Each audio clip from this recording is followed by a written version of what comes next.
আমাৰ শ্ৰী শ্ৰী দুৰ্গা পূজা আজি ভাচনৰ দিন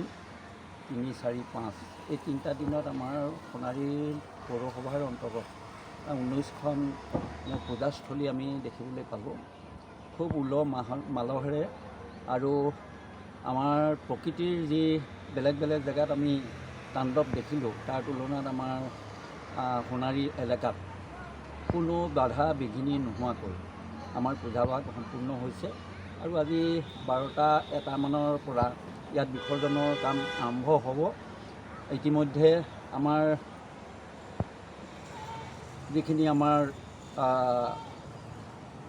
প্ৰশাসনৰ মানুহ বা অন্য আমন্ত্ৰিত অতিথি আহিব বা বহিব আৰু তেওঁলোকে এইখিনি চোৱা চিতা কৰিব, বিশেষকৈ আৰক্ষী প্ৰশাসন, তাৰ বাবে আমি যাৱতীয় যিখিনি যোগাৰ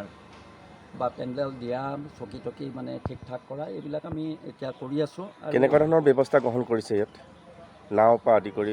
নাই, ইতিমধ্যে আমাৰ SDRB, আমাৰ মানে কি কয় ফায়াৰ ব্ৰিগেড, এই গোটেইখিনিয়ে সহযোগ কৰিছে আৰু আমাৰ প্ৰশাসন DC ছাৰৰ তৰফৰ পৰা গোটেই ব্যৱস্থাপনাটো তেখেতে চকু দিছে আৰু আমাৰ পৌৰসভাৰ তৰফৰ পৰা আমি ইয়াৰ যিটো তদাৰকী